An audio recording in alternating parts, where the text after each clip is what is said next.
All right, so hello, welcome to first part of phase two, which is basically the practical part, and we're gonna cover the code of ethics, the protocols, and this is gonna be an introduction to the protocols for trading. All right, so let's do a quick rehash of what we went through in phase one. So in phase one, we went through mindset. Basically, phase one was all about getting the proper mindset to approaching price action and also understanding that your wins or losses in the market is a factor of your mindset and not necessarily your lack of understanding in price action. But now in the second part, you're going to see that your understanding of price action is actually going to play a key role to the success of your system or your protocols. What we're trying to do now is we're going to go into the practical examples and we're going to create our own playbook.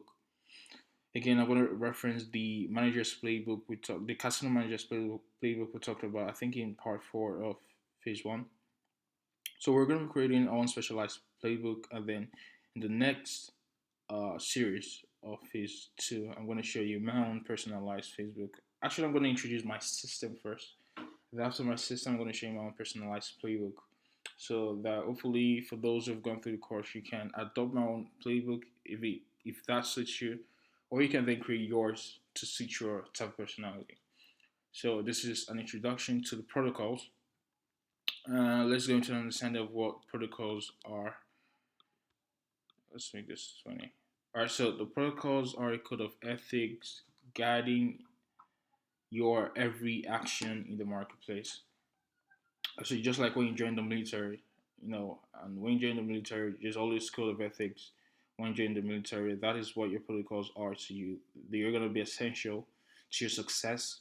So you want to hold dear your protocols. You want to hold them as your values. The same way you're gonna every individualized values in life is also the same way your values, to you should be your protocols. Your values to you in trading should be your protocols, right? So your protocol should be your Bible when you want to take trades before you take any action in the marketplace. So the first thing you do when you wake up in the morning is to go through your protocols, at least until you get, until you memorize everything or you get used to it. The first thing you want to do when you wake up in the morning is to go through your protocols, and then so you can, follow them easily and make sure that you're not missing out on anything. Okay, so basically, your protocols now are drawn from your experiences in the marketplace. So again, if you reference phase one, I talked about backtesting your system. So in the next slide, I'm going to show you how to create your own protocols. Okay, and then once you create your protocol, the first thing you need to do is to backtest and check out the result of your protocol. So if the results are something that you're comfortable with, then you can then begin to apply your protocols to trading, and then you're gonna begin to see that everything's gonna be easy for you, like really really easy for you. So your protocols are what makes up your system. So the system basically is your uh, the system basically is your what guides your actions in the marketplace. Your protocols are the intricacies of your system, if I should put it that way, if it makes sense. So the protocols now are, like the rules. Okay, this again why I said a system is not a strategy. A system is a system. Okay, so your protocols are more like strategies that combine together to make up your system. Because there's entry protocols, there's trade management protocols, there's exit protocols, there's protocols for creating biases. So all these different protocols come together to create your system.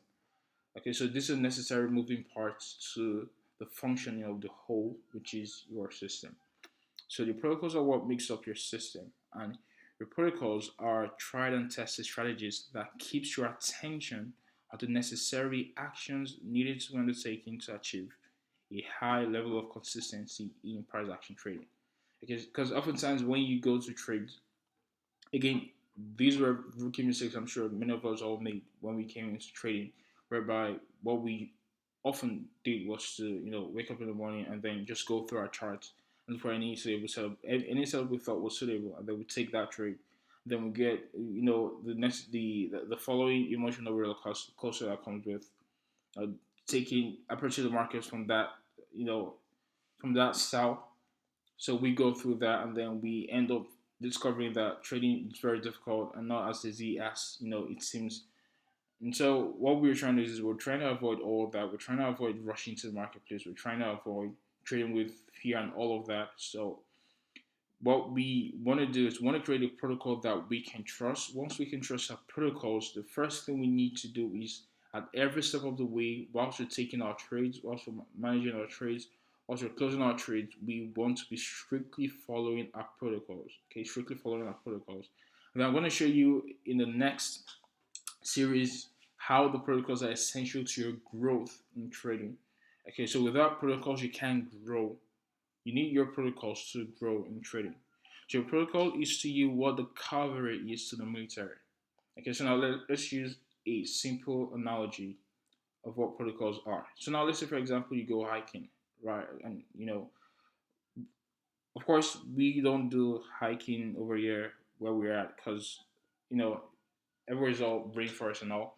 But for those of you guys in let's see US, UK, Australia, whatever, if you guys are going hiking and for some I know some guys, I know some of my friends who go hiking, take knives or guns along with them. Okay, so in that situation now, and you're doing that in case of okay, let's say for example there's a bear or there's a wild animal trying to hunt them down or chase them down. Okay, so they can defend themselves.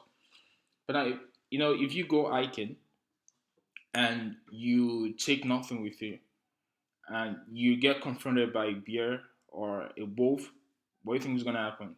Can you fight off a bear with your bare hands, or can you fight off a wolf with your bare hands? Of course not. So what you're gonna do is you're gonna panic and then you're gonna run. Then the bear or the wolf could either decide to chase you down or could decide to go its own way and do what it's doing. Right. So that's basically the same way you and the markets are battling. So you go into the marketplace without a gun, and the market basically is like the bear, right? So the market has the power to attack you and kill you, or has the power to leave you alone and let you do what you want to do. In this case, the bear, right? So if you go to the marketplace without a weapon of attack, then what if the bear decides to attack you, right? So that means you're gonna run, and if the bear decides to chase you down, the bear basically is gonna kill you.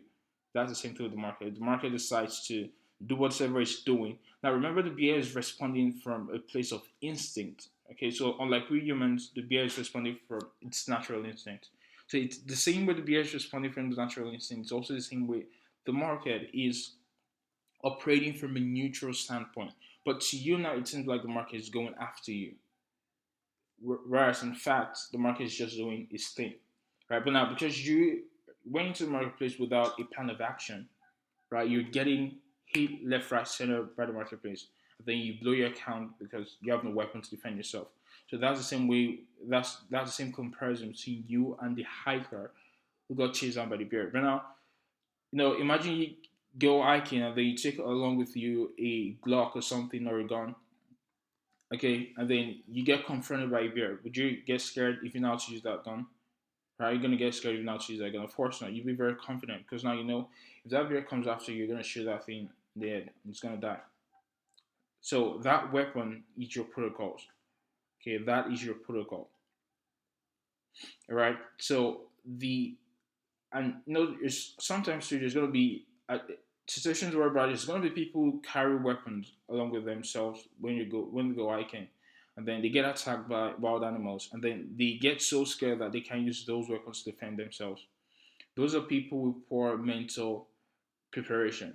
Okay, and again, this is why I emphasize the importance of phase one. I believe phase one is more important than phase two because without phase one, anything I'm going to teach you on phase two is not necessarily going to work. So it's just gonna be a dud, and you're gonna still struggle because you've not gotten a full grasp and understanding of phase one. So I'd advise you to go back to phase one and rewatch everything on phase one so you can get a full grasp of what was taught on phase one, so you can easily apply what I'm teaching on this phase.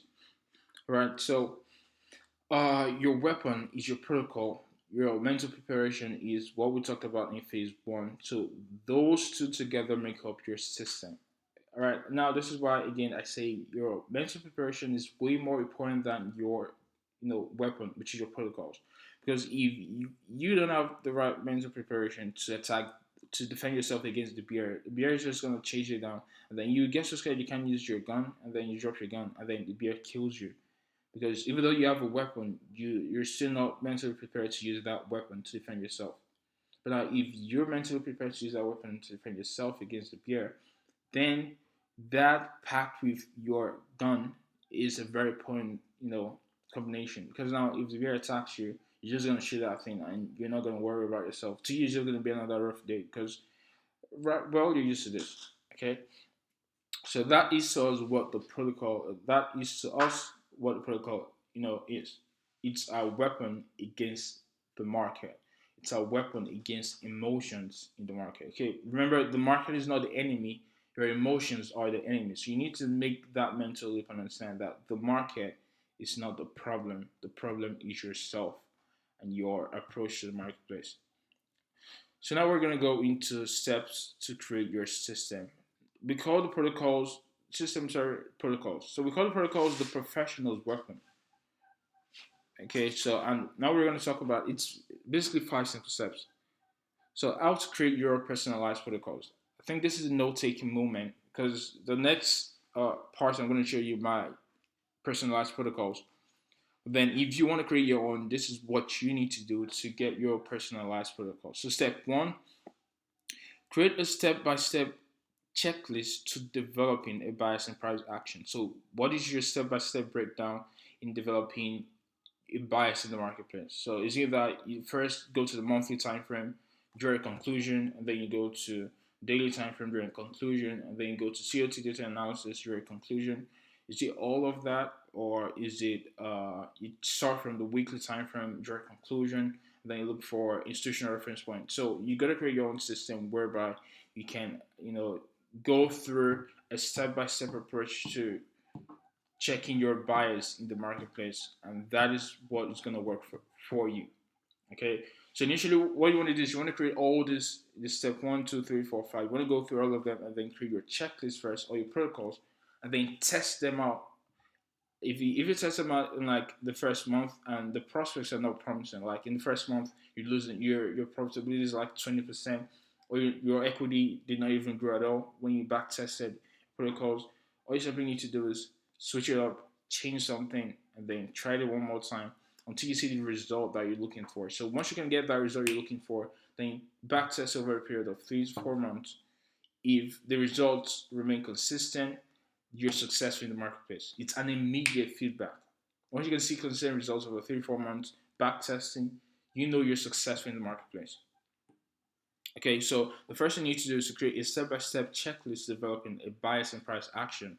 Number two is you create an entry confirmation checklist. So basically what an entry confirmation checklist is, what are the necessary market conditions needed to present to you for an entry to be valid to you? So what are the things that needs to present in the charts for an entry on any pair whatsoever to be valid to you? Do you need to see a stop run to Asian range high? Do you need to see uh, price bouncing off a 4 hour or daily bullish shadow block or bearish shadow block? Is that what you need to see? If that is your entry confirmation checklist, that is what works for you. So you're only going to trade when those conditions present in the marketplace, and you're not trading if those conditions do not present in the marketplace.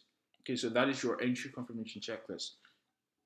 Step three is to create a risk management protocol to guide your lot sizes, and also a position management protocol to guide your risk to reward ratios and your stop loss slash target projection. So just two types of people often confuse risk management with position management. So risk and positions are different. So risk management basically is what lot size are you going to use? What percentage of your account are you risking? Are you risking 2% of your account? If you lose three trades in a row, are you going to reduce your risk to half? Like, for example, if you lose three trades in a row, for example, myself, if I lose two trades in a row, I'm reducing my risk from 2% to 1%. If I win three trades in a row, I'm reducing my risk from 2% to 1%. Okay, then if I reduce my risk to 1%, if I win two consecutive trades, I'm switching up my risk back to 2%. So that is my protocol for risk management. Now for position management, That is, how do you manage your risk to reward ratio? So now let's say, for example, you backtest your system and you find out that your profitability ratio is 50%, meaning you win 5 out of every 10 trades. Then you could say your risk reward ratio should be 1 to 2. That's for every $1 you're risking, you should at least see, $2 in profit. So that means even if you're losing 5 trades, if you win the remaining 5 trades, that's going to be double the amount of money you lost. Okay, so if you lost $100, if you lost $100 losing 5 trades in a row, if you win the next 5 trades in a row, since your profitability ratio now is 50%, that means you're going to make $200, 2 times the amount of money you lost, right? So that is your risk reward ratio that guides your equity growth. So the combination of a risk management protocol and also a position management protocol is what actually guides your equity growth. Okay, and then step 4, now you can see how all these work hand in hand together to create your consistency in trading. Okay, so step 4 is to create an exit strategy for to always be efficient with taking something off the table. So exit strategy in the sense of, if you're a day trader now and there's a red folder, if there's a red folder in New York session and you found an entry London session, do you take some profits off London session prior to New York session, or do you move to break even, or do you collapse the trade entirely prior to the red folder? Or if you are a one shot, one kill type of trader and you take the trade, let's say on Monday, you're looking for the weekly range. Are you going to take profits at Thursday, or are you going to take profits at Friday? That is your exit strategy. Your exit strategy is what you're going to use to take profits pending when market conditions begin to change, or what you're going to use to take profits when price gets to a level. And this is also essential to your equity growth. Okay, so if you can create an efficient exit strategy, it means that at every point you're always going to have something. So now let's say, for example, price gets to your TP2, right? How many percent are you going to leave to run for a swing trade? For those who swing trade, how many percent are you going to leave to run for price to get to TP3? Are you going to leave 10%? Are you going to leave 20% on the table? So those are all things you need to consider when creating your exit strategy or your exit protocol. And then lastly, your step 5 is to create specifications for when to avoid trading. So what days do you avoid trading? Do you avoid trading NFP sessions? Do you avoid trading FOMC sessions, FOMC days? Do you avoid trading Mondays? Or do you only trade Mondays when price created a intermediate term low on Fridays? So those are things you need to consider when you're creating your uh, specifications to avoid trading. So with that being said, guys, that brings us to the first part, which is an introduction to protocols. And in the next part, I'll be talking about my personalized system, something that is unique to me, that is my own invention. So make sure you stay tuned and you see that in the next part. And also, trade safe.